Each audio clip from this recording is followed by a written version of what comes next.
All right, first the big news. We got the nickname. It's the Legion of Boom. That's right. Seahawks secondary officially named the Legion of Boom because Brandon Browner says so. Not us. We didn't do it, but it got...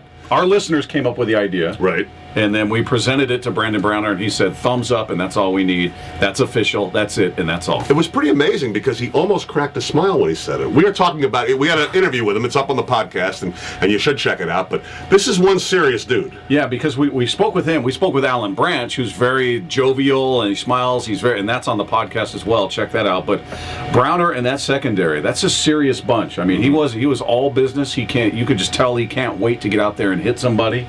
He's not going to change the way he plays. He made it very clear. He's worked out this whole offseason, and he's ready to get out there and get it done. And that was kind of interesting to see the attitude that's already there in the secondary that carried itself with a lot of attitude last year. Well, we had a good poll question yesterday, too, because it sure looks like no matter what happens, the Seahawks passing offense may struggle a little bit at the start of the year just because they're taking so long and putting it in, which can kind of put pressure on other units in the team. And, you can make it individuals and look at guys that have to set up, but it'll be, elements of the team that have to set up. And, the defense, we talked about them in general. I think we both sort of feel that going in, at least, that secondary is the best unit on that defense. So, yeah, I would say those guys are probably willing to take on a little extra pressure. Keeping the score low is basically going to be their job to help that offense out. Yeah, and the one thing I think we've learned from all the guys we've spoken to, Browner, Branch, Cam Chancellor, KJ Wright, all these guys up on the podcast, is that we've asked them about the expectations, because everybody's talking about the Seahawks defense. Offense, not so much, but that defense, and specifically that secondary,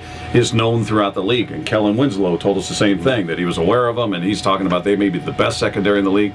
They don't care about the expectations. They don't care that they are now known and there may be some sort of target on their back. They're ready. They seem eager to kind of prove that, last year wasn't a fluke and we're better than we were last year. It was one of the things we saw in practice today, as a matter of fact. Kellen Winslow running into the Legion of Doom and having the ball ripped out of his hands, for that matter. One of those guys went out there and yanked it. Yeah, it's a serious group, serious attitude, and I think for the Seahawks it's going to mean serious fun.